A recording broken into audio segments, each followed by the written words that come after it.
Hi student. आज हम पढ़ेंगे केमिस्ट्री चैप्टर फर्स्ट पार्ट 4। और बहुत ही दो इम्पोर्टेंट वर्ड है जो मोस्ट कॉमनली यूज्ड होते हैं, जिसे समझना जरूरी है। और ये जल्दी हमें समझ में भी नहीं आता, एक कंफ्यूजन रहता है कि क्या होता है। तो आज उस कंफ्यूजन को हम दूर करेंगे। कोरोशन और डेंसिटी दोनों को समझेंगे। कोरोशन और डेंसिटी में सिमिलरिटी भी है और डिफरेंस है। तो पहले हम सिमिलरिटी को देखते हैं कि कोरोशन में भी, कोरोशन जो है उसमें भी रिएक्शन होता है ऑक्सीजन के साथ, और डेंसिटी में भी रिएक्शन होता है ऑक्सीजन के साथ। लेकिन कोरोशन में जो रिएक्शन होता है ऑक्सीजन का, वो मेटल के साथ होता है, और डेंसिटी में जो रिएक्शन होता है ऑक्सीजन का, वो फूड के साथ होता है।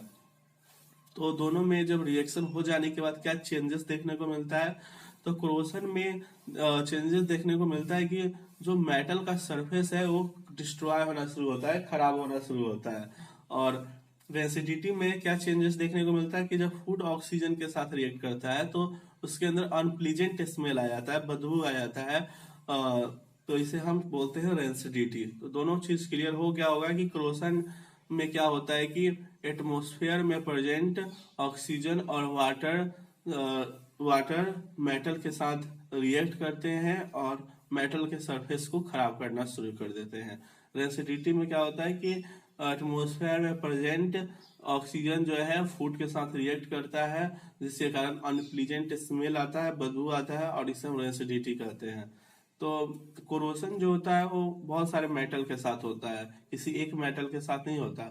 तो आयरन के साथ आयरन का कोरोशन होता है जो मोस्ट कॉमन हमें देखने को मिलता है अपने डेली लाइफ में। फिर से एल्यूमिनियम का कोरोशन होता है। तो हम आयरन के कोरोशन के बारे में पढ़ते हैं। आपने देखा होगा कि आप बहुत सारे चीज खरीद कर लाते हैं जो मेटल का बना होता है, जैसे कि आपने साइकिल खरीदा, बाइक खरीदा, तो कुछ समय बाद आपको चेंजेस देखने को मिलता है कि एक ब्राउन कलर का लेयर आ गया है, शाइनिंग सरफेस हट गया और उसकी जगह ब्राउन कलर का लेयर आ गया। और ये ज्यादातर उस पार्ट्स में देखने को मिलता है जो कि वाटर के कांटेक्ट में ज्यादा होते हैं। तो ये जो ब्राउन कलर का लेयर आ जाता है आयरन के सरफेस पे, उसे हम कहते हैं रस्ट। ठीक है। और ये रस्ट क्या करता है कि मेटल को खराब करना शुरू कर देता है।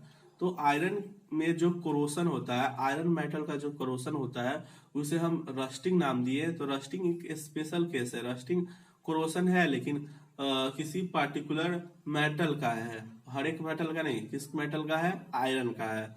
तो इसमें पता है आपको क्या होता है? देखिए यहाँ पर दिखाया गया है कि आयरन जो है ऑक्सीजन के साथ रिएक्ट कर रहा है और वाटर के साथ रिएक्ट कर रहा है। आयरन ऑक्सीजन और वाटर के साथ रिएक्ट कर रहा है, जिसका रिजल्ट क्या आ रहा है कि वो आयरन ऑक्साइड फॉर्म कर रहा है, Fe2O3.XH2O फॉर्म कर रहा है, जिसका कलर ब्राउन होता है और जिसे हम क्या कहते हैं? रस्ट कहते हैं। तो यहाँ तक बहुत इजीली आपको क्लियर हो गए। क्वेश्चन बहुत ही ज्यादा इंपॉर्टेंट है, तो इसको आप ध्यान में रखिए। अब आते हैं कि जो क्रोशन होता है आयरन पे, आयरन का जो क्रोशन होता है, जो रस्टिंग होता है, उसको हम कैसे आयरन को बचा सकते हैं। अगर ऐसा क्रोशन होता रहा तो मेटल खराब हो जाएगा, आयरन जो है खराब हो जाएगा, आयरन मेटल खराब हो जाएगा। तो हम उसको कैसे प्रिवेंट कर सकते हैं? तो प्रिवेंट करने का बहुत सारा मेथड है, जिसमें आप क्या कर सकते हैं कि आयरन का जो सरफेस है उसको आप पेंट कर सकते हैं। आयरन के सरफेस को पेंट कर सकते हैं। तो इससे क्या फायदा होगा कि जो आयरन का सरफेस है वो एटमॉस्फेयर में प्रेजेंट एयर और वाटर के कांटेक्ट में नहीं आएगा, जिससे कि कोरोशन नहीं होगा। तो पेंटिंग करके आप बचा सकते हैं। दूसरा, ग्रीज और वाइल, आयरन के ऊपर आप ग्रीज और वाइल लगा दें तो सेम में ही होगा कि जो कनेक्शन है मेटल, आयरन मेटल के सरफेस का एयर और वाटर के साथ, उसको आप हटा दे रहे हैं, तो क्रोशन क्या हो जाएगा? रुक जाएगा। आगे बढ़ते हैं। रस्टिंग को आप रस्टिंग जो है उसको ऑफ आयरन को आप प्रिवेंट कर सकते हैं बाय जिंक का यूज करके आपको कर सकते हैं। और इस पार्टिकुलर मेथड को हम गैल्वेनाइजेशन कहते हैं। और गैल्वेनाइजेशन मेथड में क्या होता है कि हम एक मेटल के ऊपर एक लेयर फॉर्म करते हैं जिंक का, और जिससे हम आयरन मेटल को कोरोशन होने से, रस्ट होने से बचाते हैं।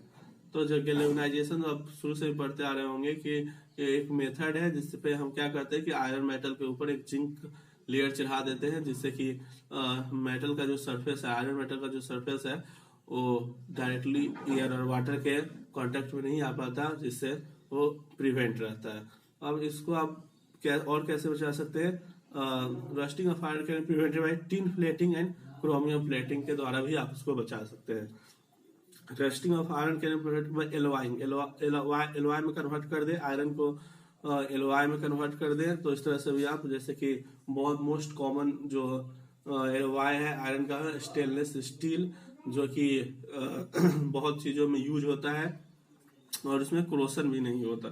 तो ये सारे मेथड है जिससे आप आयरन के क्रोसन को बचा सकते हैं। अब आते हैं रेसिडिटी। तो रेसिडिटी तो आपको पता ही है कि फूड जो है वो ऑक्सीजन के साथ रिएक्ट करेगा, जिससे अनप्लीजेंट स्मेल आएगा, जिससे आप रेसिडिटी कहते हैं। इतना इजी आपको कोई नहीं बताएगा।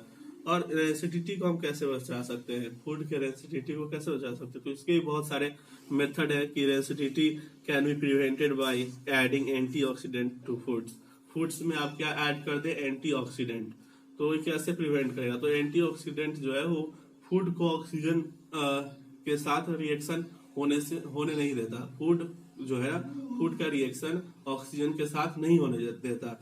एंटीऑक्सीडेंट जो है एक्चुअली में एक रिड्यूसिंग एजेंट है, जो क्या करता है कि फूड को ऑक्सीजन के साथ रिएक्ट होने से रोकता है।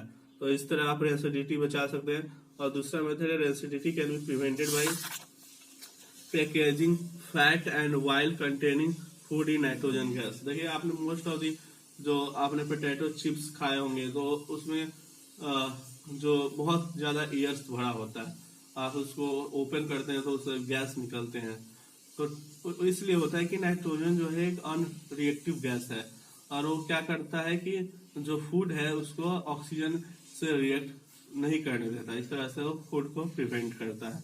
रेसिडिटी कैन बी रिटायर मतलब slow down by keeping food in refrigerator.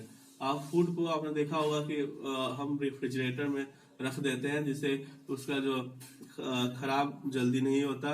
तो इससे हम क्या करते हैं कि जो ऑक्सीजन के साथ जो कांटेक्ट है फूड का, उसको हम स्लो डाउन कर देते हैं, जिससे कि रेसिडिटी तो होता है लेकिन धीरे धीरे होता है। ठीक है, आगे देख रहे हैं कि rancidity can be retarded by storing food in air tight container. तो हम फूड को अगर एयर टाइट कंटेनर में स्टोर करें तो इससे भी हम रेसिडिटी को रोक तो नहीं सकते, स्लो डाउन कर सकते हैं। तो कम एयर फूड जो है हमारा, वो कम एयर के कांटेक्ट, कम ऑक्सीजन के कांटेक्ट में आएगा। मेन तो ऑक्सीजन है, तो कम ऑक्सीजन के कांटेक्ट में आएगा, जिससे रेसिडिटी क्या हो जाएगा? स्लो डाउन हो जाएगा। लास्ट है कि rancidity can be retarded by storing food away from the light. और हम फूड को अगर लाइट से दूर स्टोर करें तो भी हम फूड को रेसिडिटी होने से बचा सकते हैं। कैसे? कि लाइट जो है, वो लाइट के एब्सेंस में जो फूड है वो ऑक्सीजन के साथ बहुत स्लोली रिएक्ट करता है, जिससे कि जो फूड है वो जल्दी खराब नहीं होगा, और उसको हम स्लो डाउन कर सकते हैं। जो क्या है, रेसिडिटी प्रोसेस है, वो स्लो डाउन कर सकते हैं। तो ये सारे मेथड है फूड को प्रिवेंट करने का। तो अब ये चैप्टर अगले एक और पार्ट में बनाऊंगा इस चैप्टर पे, है मोस्ट इम्पोर्टेंट जो एग्जाम में आता है, बैलेंसिंग। बहुत सारे मेथड है बैलेंसिंग का, मैं आपके लिए 2 मेथड लेके आऊंगा जो कि बहुत ही ज्यादा इम्पोर्टेंट है। और आप कमेंट करें इस वीडियो में कि आपके लिए कौन सा चैप्टर में नया चैप्टर स्टार्ट करूं। वैसे लाइट तो चल रहा है, लाइट धीरे धीरे लेकर चलूंगा। लाइट एक लंबा चैप्टर है, आप उसको धीरे धीरे पढ़ें, और एक और चैप्टर आप बताएं जिसका मैं नोट्स और एक्सप्लेनेशन आपको दे सकूं। ठीक है, थैंक यू।